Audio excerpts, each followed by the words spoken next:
mujeres, negras y guerreras, la desconocida historia del reino Dahomey de África Occidental.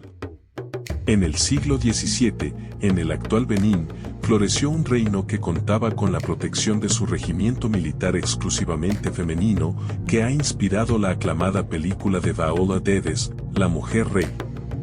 Desde finales del siglo XVII hasta principios del siglo XX, el reino africano de Dahomey, en el actual Benín, estuvo protegido por un regimiento de guerreras. Representadas aquí en una litografía del siglo XIX, estas mujeres eran conocidas como feroces defensoras de su reino. Llámalo mera coincidencia o un golpe maestro de sincronización enfocada al turismo. A principios de este año, cuando se difundió la noticia de que se había erigido una estatua de 30 metros de altura de la reina Tassi Angbe en el país africano de Benín, casi se podía oír el leve clic de las calculadoras sumando los ingresos de los futuros viajeros que se animaran a visitarlo después de haber visto la película La Mujer Rey, que se estrenará en España el próximo 14 de octubre de 2022. Las extravagancias históricas suelen ir bien en la taquilla, especialmente las que implican un vestuario vívido y un combate animado. Pero esta última entrada se ha beneficiado del momento perfecto una vez más, a raíz del éxito de taquilla de 2018, Black Panther.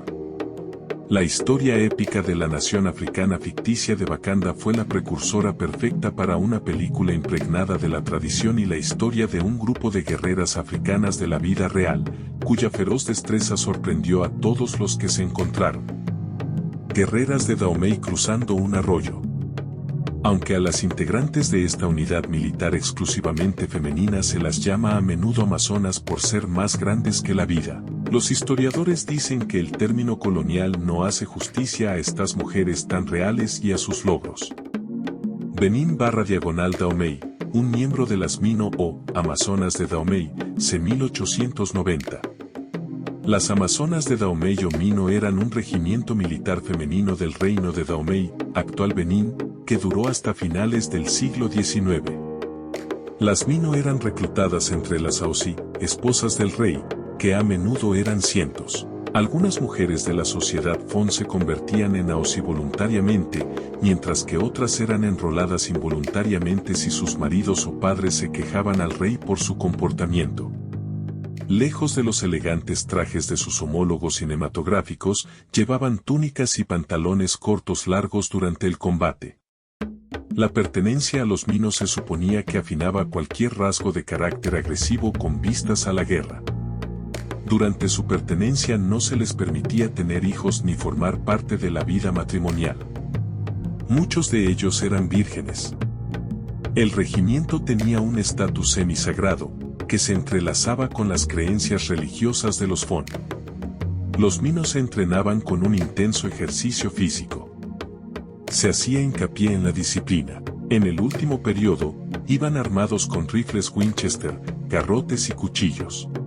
Sin embargo, la historiadora Pamela Tudor no puede atribuir la etiqueta de amazonas a estas mujeres soldado del reino de Dahomey en África Occidental. Además de ser una referencia decididamente colonial, estás reforzando en cierto modo la idea de que son excepciones, y que ninguna mujer corriente podría ser más grande que la vida, dice.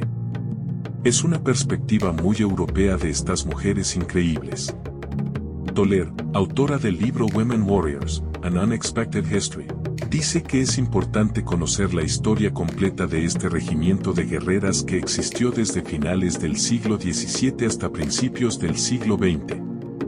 De hecho, un examen de sus orígenes y de la sociedad de la que surgieron proporciona una imagen más multidimensional de estas mujeres guerreras y del legado que dejaron. El surgimiento del reino de Dahomey. Hasta las últimas décadas, la gran mayoría de las representaciones de África en la cultura popular han caracterizado al continente como un medio incivilizado y agrario antes de la llegada de europeos como el explorador portugués Enrique el Navegante, en el siglo XV. Por el contrario, en todo el continente florecieron poderosas civilizaciones antiguas, como la prehistórica tierra de Pont y los reinos de Aksum y Nubia en el noreste de África, los imperios de África Occidental de los Asanti, Malí y los Songhai, y el reino de Zimbabue. En África Occidental, Dahomey forjó un legado indeleblemente poderoso. Según la Enciclopedia Británica, el reino estableció un gobierno bien organizado en el que el rey era considerado semidivino y tenía un control absoluto sobre los asuntos económicos, políticos y sociales. Contaba con el apoyo de un consejo de funcionarios elegidos entre la clase plebeya por su lealtad al rey y su compromiso con el desarrollo de la nación. Su acceso geográfico al mar y la destreza estratégica de sus dirigentes ayudaron a Dahomey a vencer a otros reinos costeros como Ayada y Vida, pero la aparición y expansión del comercio transatlántico de esclavos acabó por sellar su dominio.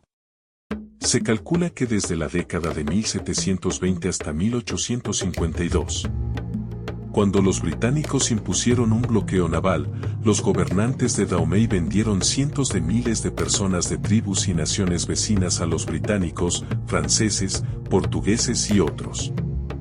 Las amazonas de Dahomey o Mino eran un regimiento militar femenino del reino de Dahomey, actual Benín, que duró hasta finales del siglo XIX. El reino de Dahomey llegó a dominar África Occidental gracias a su disciplinado ejército y su liderazgo estratégico, pero también por su papel en la captura y venta de cientos de miles de personas de las naciones vecinas para el comercio transatlántico de esclavos. Beanzin, el último rey de Dahomey, con su familia en 1894.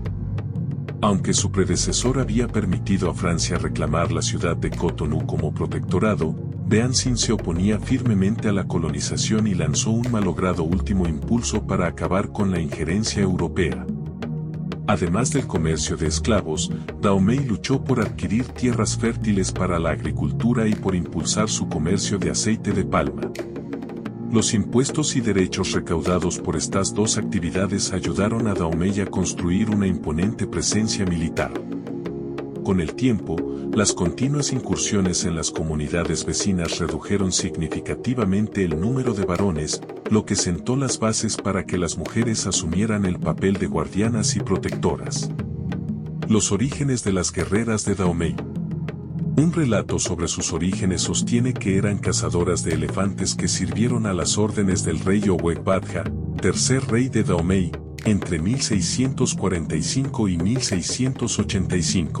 Conocidas como Gbeto en la lengua Fon, el portal de la UNESCO. Las mujeres en la historia de África escribe que cazaban todo tipo de animales, incluidos los elefantes, el más valioso y difícil de matar. Los elefantes fueron eliminados casi por completo de la zona a mediados del siglo XIX. Las Gbeto se integraron entonces en el ejército de mujeres soldado. Llevaban blusas marrones y pantalones cortos marrones y azules hasta la rodilla. Grabado de dos tribus rivales en plena batalla en Dahomey, 1879. Mural con escenas de batallas entre europeos y dahomeos, procedente del Palacio de Abomey, en el actual Benín. Estas luchadoras también eran conocidas con otros nombres en las lenguas Fon, como Agogie, Agogi, Mino o Miñón.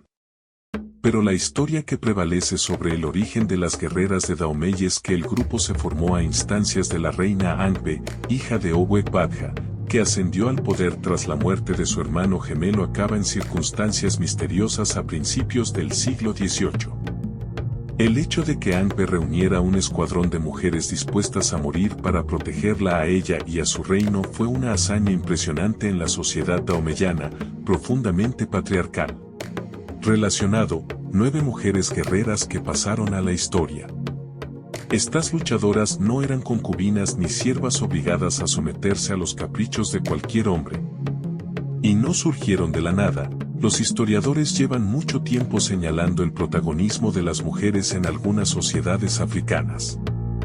En el libro Continent of Mothers, Continent of Hope, Understanding and Promoting Development in Africa Today, la autora Thorold Scott escribe sobre las guerreras de Dahomey. Eran famosas por su celo y ferocidad. Las más temibles iban armadas con rifles. También había arqueras, cazadoras y espías. Se ejercitaban regularmente para estar física y mentalmente en forma para el combate. Cantaban, hombres, que los hombres se queden. Que los hombres se queden. Que críen maíz y cultiven palmeras. Vamos a la guerra. Cuando no estaban en combate, vigilaban los palacios reales de Abomey y cultivaban frutas y verduras. También podían salir y tomar cautivos para venderlos como esclavos. La realidad detrás de los mitos. Aunque es tentador pensar que las guerreras de Dahomey podían parecerse mucho a las elegantes y feroces combatientes representadas en Black Panther, la historiadora Toler afirma que la realidad es muy distinta. En el siglo XIX, los relatos contemporáneos sobre ellas es que sus uniformes eran tan parecidos a los de sus homólogos masculinos, que la gente que luchaba contra ellas no se daba cuenta de que eran mujeres hasta que estaban cerca en el combate cuerpo a cuerpo, dice Toler. Lo más probable es que llevaran pantalones cortos hasta la rodilla, una túnica y una gorra, y no los trajes casi de baño sexualizados que se ven en las representaciones modernas de las guerreras.